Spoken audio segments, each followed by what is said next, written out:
Bienvenidos sean todos a la iglesia River Oaks Community Church, campus en español, una iglesia para toda la familia, una iglesia donde hemos confirmado que con Dios se vive mejor. No hay duda alguna, hermano. Semana tras semana lo seguimos confirmando, que con Dios se vive mejor, se vive con esperanza, con bendición y con propósito. La semana pasada, en esta nueva serie de parábolas que hemos iniciado, aprendimos que Jesús fue un maestro en contar historias.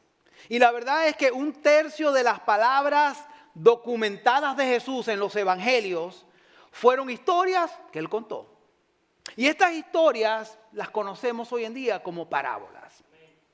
Aprendimos que las parábolas son la comparación de dos o más cosas para ayudarnos a comprender una verdad espiritual. En otras palabras, Jesús contaba las parábolas con el deseo que las personas entendieran más o llegaran a entender su reino. Aprendimos que el reino de Jesús es diferente a lo que la gente esperaba. ¿Por qué, pastor? Porque debido a que el reino de Jesús ofrece una realidad nueva de vida para aquellos que no tenían esperanza. Vino Jesús y dio esperanza. El reino de Jesús es diferente a lo que la gente esperaba debido a que su reino está siendo edificado por personas que lo aceptan como su rey y señor. Debido a que su reino, y usted lo sabe, muchas veces puede ser difícil de entender. Y con sus palabras y con las parábolas, Jesús nos invita a ser parte de su reino y de su obra aquí en esta tierra. Alabado sea su santo y bendito nombre. Y la parábola de la semana pasada se trató de Jesús plantando la semilla, y la semilla significaba la palabra de Dios en nuestros corazones. Y en los círculos cristianos conocemos la parábola de la semana pasada como la parábola del sembrador. ¿Sí se acuerdan? La parábola del sembrador. Sin embargo, en la parábola de hoy, Jesús nos está plantando a nosotros, a sus seguidores, a su iglesia, a su pueblo, como buena semilla para hacer luz y sembrar su esperanza en el mundo. Y esto me emociona bastante. Y la parábola de hoy dice así en Mateo capítulo 13, versículo 24 al 30. Dice la siguiente, es otra historia que contó Jesús. El reino del cielo, y acuérdense que las parábolas eran para dar a entender el reino del cielo, el reino de Dios. El reino del cielo es como un agricultor que sembró la buena semilla en su campo.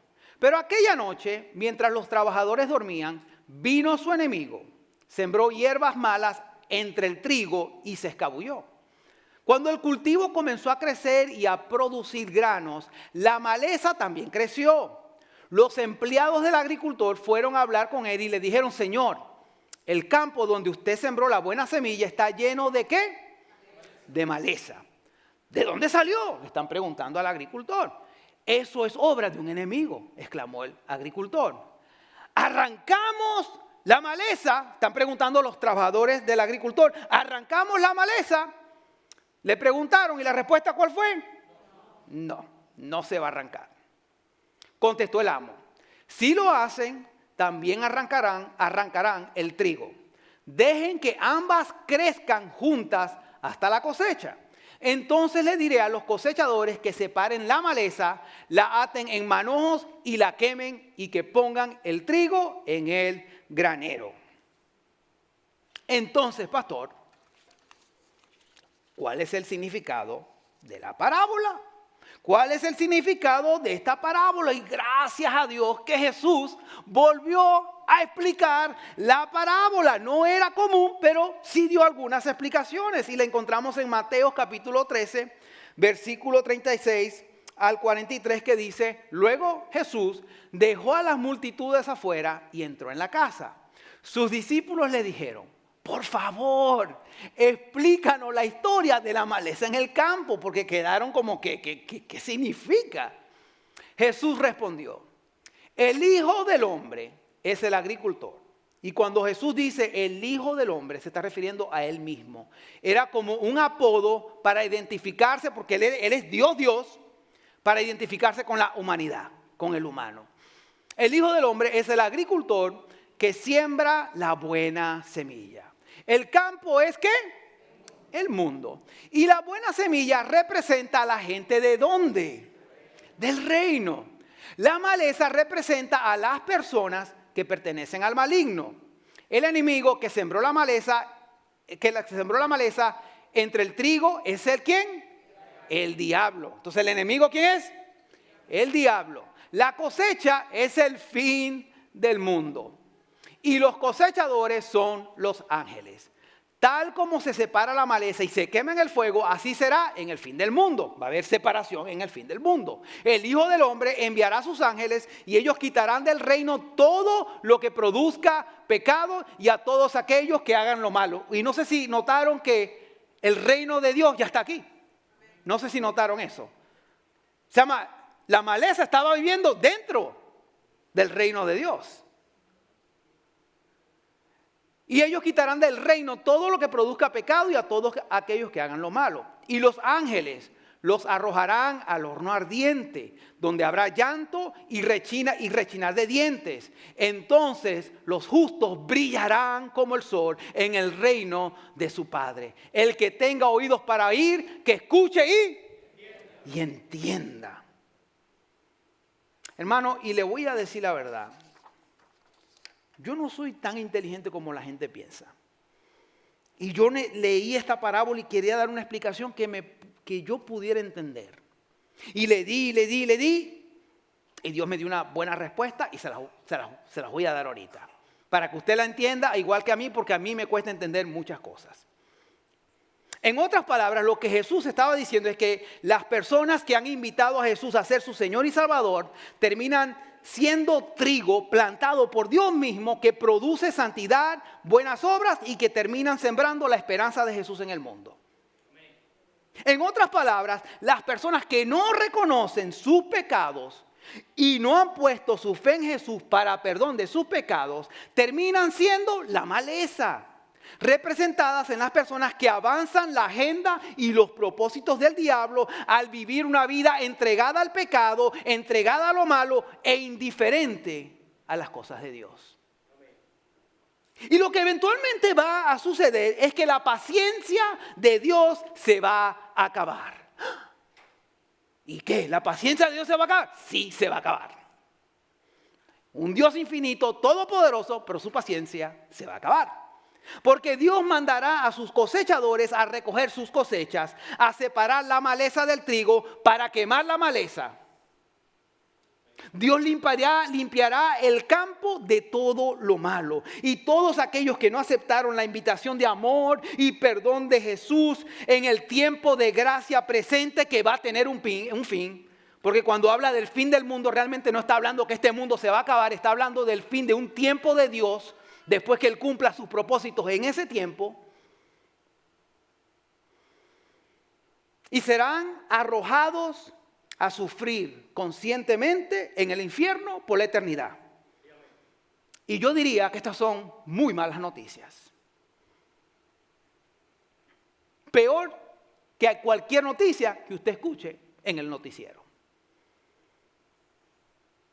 Y los que sí aceptaron su condición de pecado e invitaron a Jesús, invitó a Jesús a ser su Señor y Salvador. Algo que eventualmente te lleva a producir obediencia y buenas obras. Disfrutarán, prosperarán y brillarán en el reino de Jesús por la eternidad. Un reino donde nunca más existirá la maldad, donde nunca más existirá la enfermedad, donde nunca más existirá el dolor ni la muerte.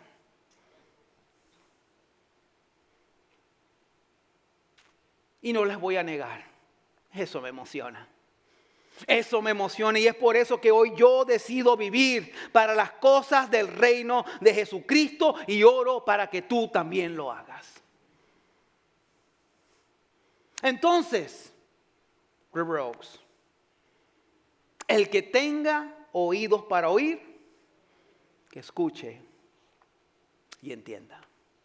El que tenga oídos para oír, que escuche y entienda.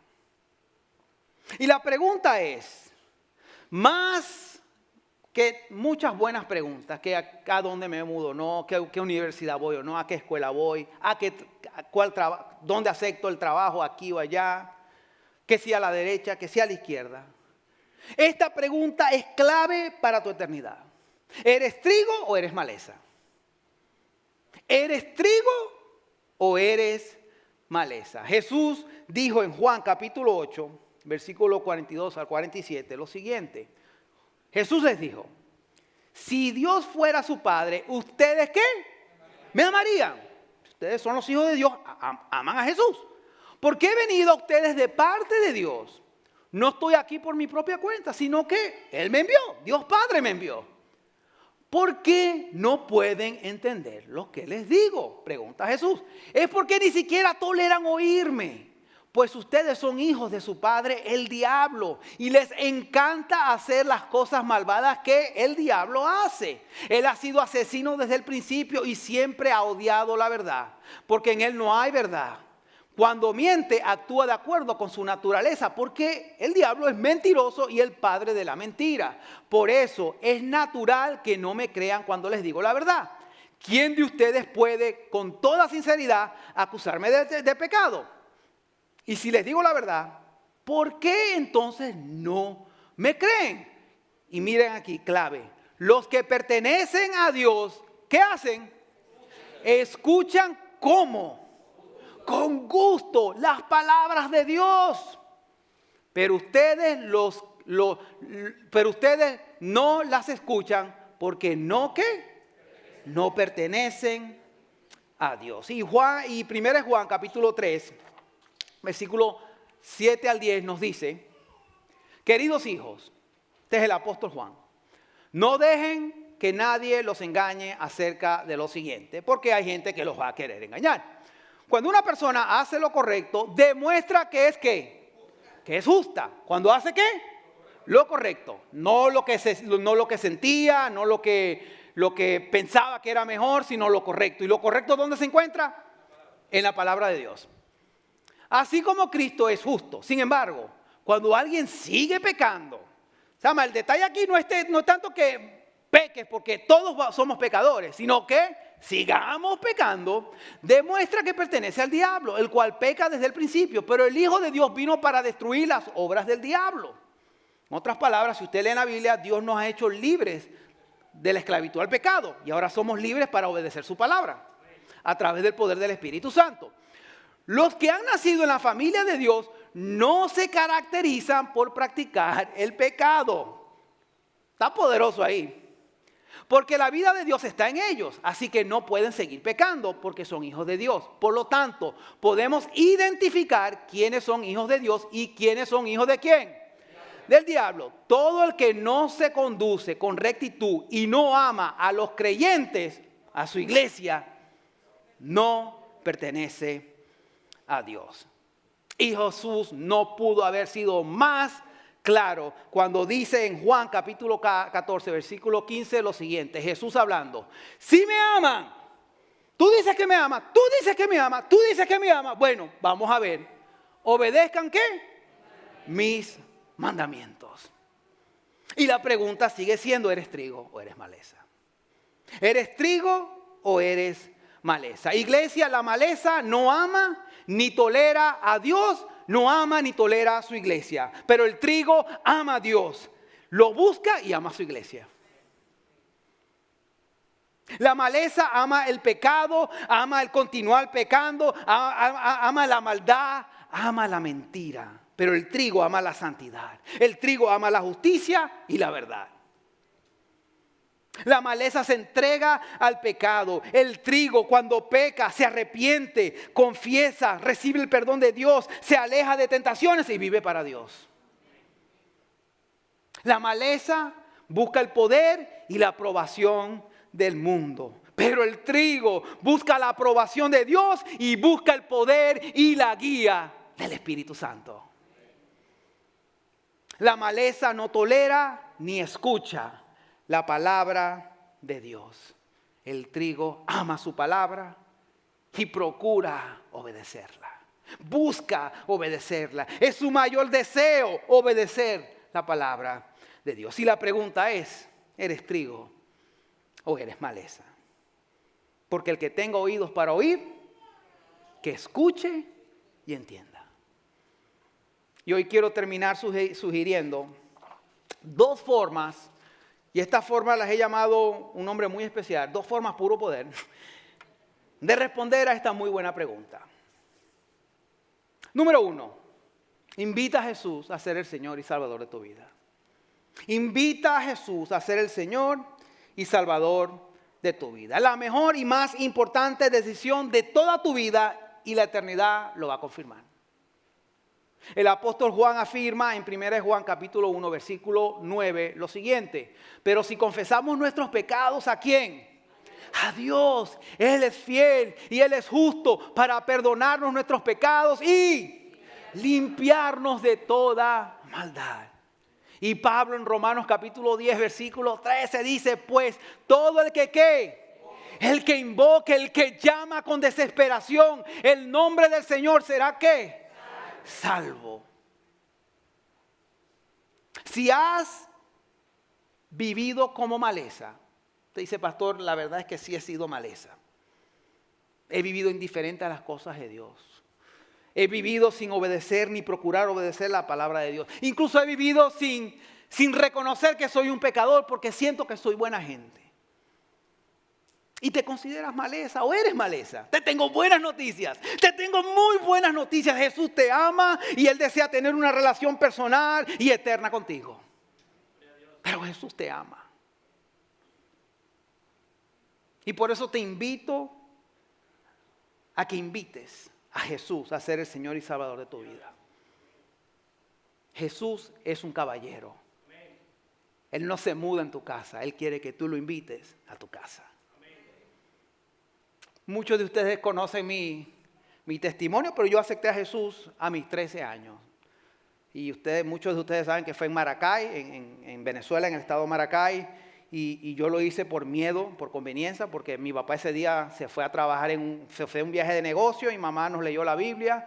Y yo estaba asustado porque papá no estaba en casa. Y por si acaso entraba un ladrón y me mataba, yo acepté a Jesús porque yo no quería ir al infierno, yo sí quería ir al cielo. Y ahorita voy rumbo al cielo. Y la razón es porque un mes o 2 meses, ya habían entrado a nuestra casa y se llevaron toda mi ropa y el perfume de mamá. Y yo acepté a Jesús y ha sido la mejor decisión de toda mi vida. Y me bauticé a los 18 años. Me bauticé en el parque de Oxbow Park. ¿Cuántos conocen Oxbow Park? Ajá. Oxbow Park. Recuerdo que yo ese día no me quería bautizar porque yo dije: que todavía tengo muchas cosas que cambiar en mi vida y no me quiero bautizar. Y bueno, de repente bautizaron a las personas que iban a bautizar y alguien más se quiere bautizar y mamá me levanta la mano y buenas noches. Entonces, alabado sea el nombre de Dios, que mi mamá me dio el empujoncito y me bauticé sin estar preparado con ropa y me metí al río de Oxbow Park y me bautizaron, y alabado sea el nombre de Dios. Si usted algún día tiene la oportunidad de bautizarse en Oxbow Park, no lo haga. No lo haga.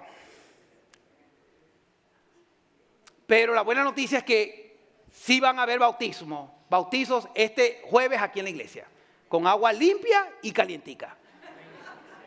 Y mañana va a haber las clases a las 6 de la tarde, así que puede registrarse con el QR code que vamos a poner al final. Si usted es un trigo y usted desea tomar el próximo paso de fe y bautizarse, es decirle al mundo: hey, yo me identifico con Jesús, yo sigo a Jesús.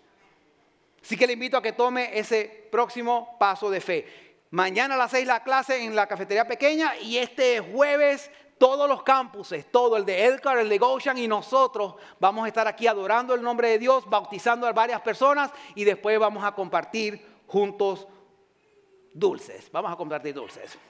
Eso es sabroso. Así que pónganlo en su calendario. Esta semana, mientras entraba en mi vecindario, esta es una historia que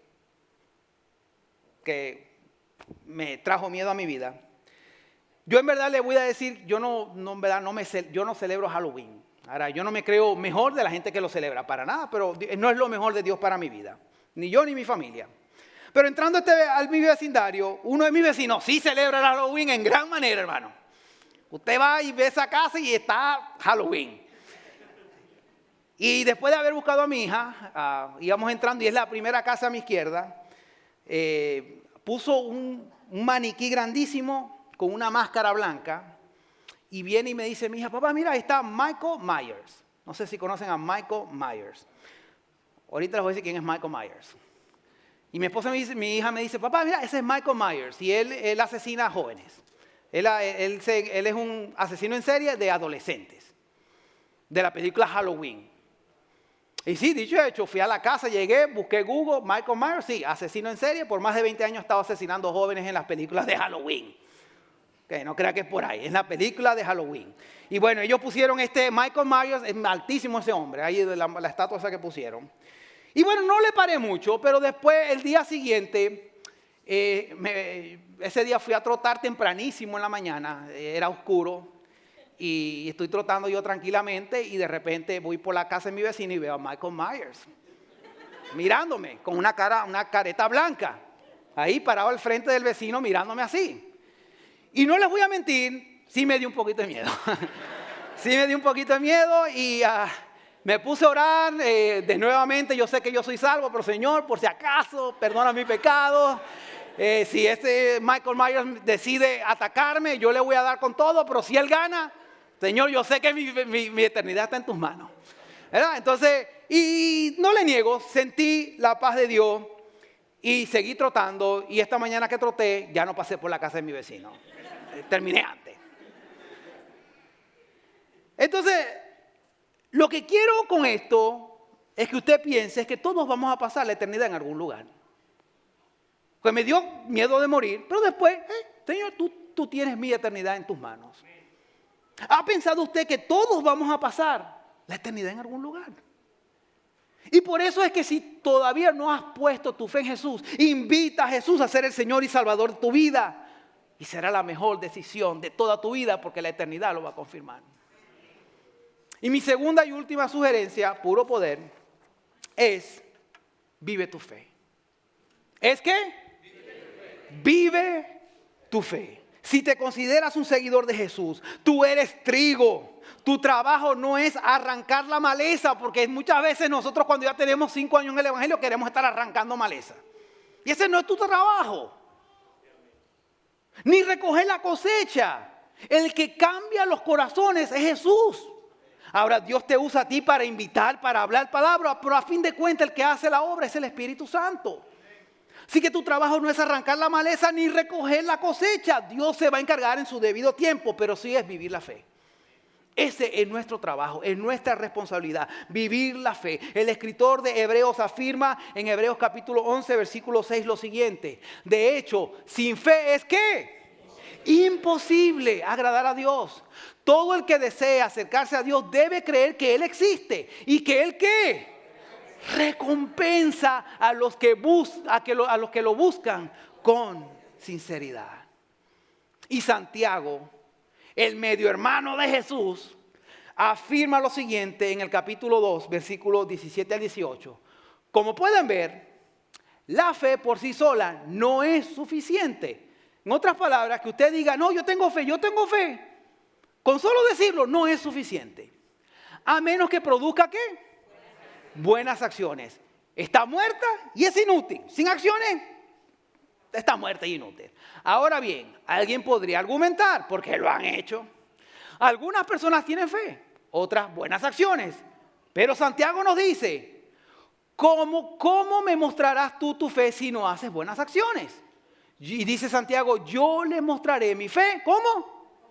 Con mis buenas acciones. Yo les mostraré mi fe con mis buenas acciones. Iglesia, nuestras buenas acciones no nos salvan, pero sí muestran que somos salvos. Nuestras buenas acciones no muestran que somos cristianos. No confirman que somos cristianos, pero sí muestran que somos cristianos. Y es el deseo de Dios que tú vivas la fe. Que hayan buenas acciones, que hayan frutos. Iglesia, vive tu fe. Al procurar dar frutos de gentileza, humildad, misericordia, integridad, paz, reconciliación, perdón y dominio propio. Iglesia, vive tu fe al confrontar cualquier pecado en tu vida. Vive tu fe al pelear por tu matrimonio y no en tu matrimonio. Al pelear por tu familia y no pelear en tu familia. Vive tu fe al ser una persona de palabra. Que tu sí sea sí, tu no sea no. Vive tu fe al buscar amar a tus enemigos. Sí, al buscar amar a tus enemigos, a aquellas personas que te han herido. Y no estoy diciendo que seas mejor amigo por ellos, pero que sí ores por ellos para que Dios haga la obra en ellos y en ti. Vive tu fe al mostrar más empatía, más compasión. Vive tu fe al reemplazar la preocupación y la ansiedad con la oración, la acción de gracia y la adoración. Vive tu fe al orar por todo con persistencia e intensidad. Vive tu fe al hacer tesoros en el cielo, invirtiendo tu dinero, tu tiempo, tus esfuerzos en la obra de Dios aquí en la tierra. Vive tu fe al pelear en buscar una vida santa por medio de la obediencia a los mandatos de Dios. Y me bendice nuevamente Santiago, el medio hermano de Jesús, cuando dice en Santiago capítulo 1, versículo 25, esto es lo que dijo Santiago: Dios bendice la obediencia cuando pones en práctica y no olvidas su palabra. Repito, Dios bendice la obediencia cuando la pones en práctica y no olvidas su palabra. Eso está en Santiago capítulo 1, versículo 25. Entonces, pastor, ¿en qué forma Dios me bendice cuando no olvido y pongo en práctica su palabra? Muchas formas. Les voy a dar un poquitico de las muchas formas que Dios te bendice y te ha estado bendiciendo. Dios te termina bendiciendo con una vida caracterizada con paz y esperanza en medio de cualquier circunstancia. Dios te termina bendiciendo con finanzas para cubrir tus necesidades y mucho más. Cuando tú obedeces la palabra de Dios, Dios te termina bendiciendo con prosperidad, gracia y favor donde sea que vivas y donde sea que vayas. Cuando tú obedeces la palabra de Dios, Dios te termina bendiciendo con una fe sólida y madura como la buena tierra, que te mantiene firme en los momentos de sufrimiento y problemas, que te mantiene firme cuando todo va bien. Cuando obedeces la palabra de Dios, Dios te termina bendiciendo con una morada eterna con Él. Dios te termina bendiciendo en un matrimonio no perfecto, pero sí eventualmente saludable, estable y con propósito. Cuando obedeces la palabra de Dios, Dios te bendice con hijos no perfectos, pero que durante los procesos de la vida terminan honrando a Dios y honrando a sus padres. Dios te termina bendiciendo con la promesa que cuando lo amas, Él usa todo para su gloria y todo para tu bien. Y esto en verdad me emociona. Porque yo, igual que muchos aquí, sabemos que esto es verdad. Usted lo está experimentando. Muchos aquí a lo mejor están pasando por desafíos y problemas, ansiedades, pero tienen la paz de Dios. Muchos aquí nos está yendo muy bien. Y no nos desviamos ni nos enamoramos del mundo porque tenemos la paz y la satisfacción de la presencia de Dios. Y por eso repito, atrévete a no olvidar y a poner en práctica la palabra de Dios y te sorprenderá lo que Él hará. Porque con Dios sí se puede y sí vale la pena. ¿Cuántos reciben este mensaje? Para si nos ponemos de pie y vamos a orar.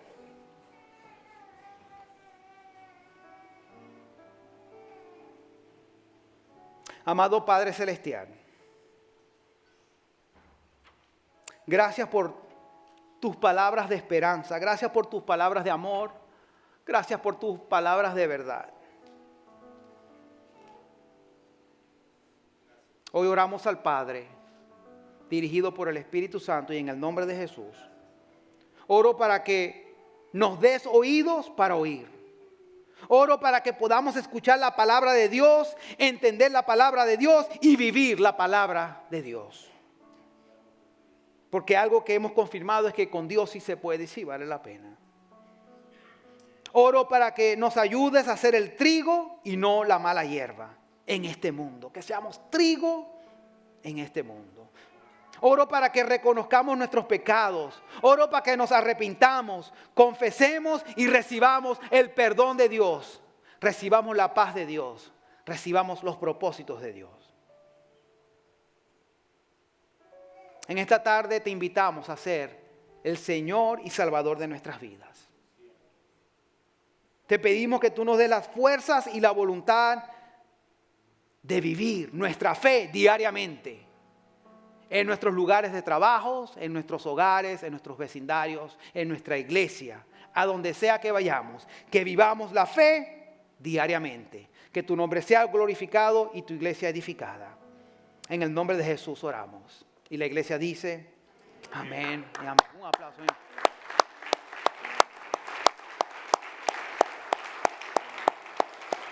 Ahora vamos a seguir adorando a nuestro Dios y quiero orar por las ofrendas, los diezmos y las ofrendas. Padre nuestro que estás en el cielo, santificado sea tu nombre. Seguimos en tu presencia. Y ahora que vamos a apartar un tiempo para seguir adorando tu nombre y dar nuestros diezmos y nuestras ofrendas. Padre, bendice a cada hermano que da, sea en línea durante la semana o que van a pasar adelante en estos momentos para dar, Padre, sus diezmos y sus ofrendas, reconociendo que todo te pertenece a ti. Oro para que tú continúes bendiciendo a tu pueblo. Y mientras obedecemos tu mandato de darte lo primero y lo mejor, con nuestros diezmos y nuestras ofrendas, oro para que con nuestra obediencia rompas cualquier espíritu de pobreza, rompas cualquier espíritu de enfermedad, cualquier espíritu de falta de fe, conflicto y división en nuestras vidas y familias. Oro para que tu paz, tu fortaleza, tu gozo, tu paz y bendición sea derramado sobre nuestras vidas. Bendice la canasta básica, bendice la fuente de trabajo y multiplica esta ofrenda para continuar estableciendo tu reino en El Carindiana y en todo el mundo. En el nombre de Jesús oramos y te damos gracias. Y la iglesia dice, amén y amén. Podemos participar y adorar el nombre de Dios.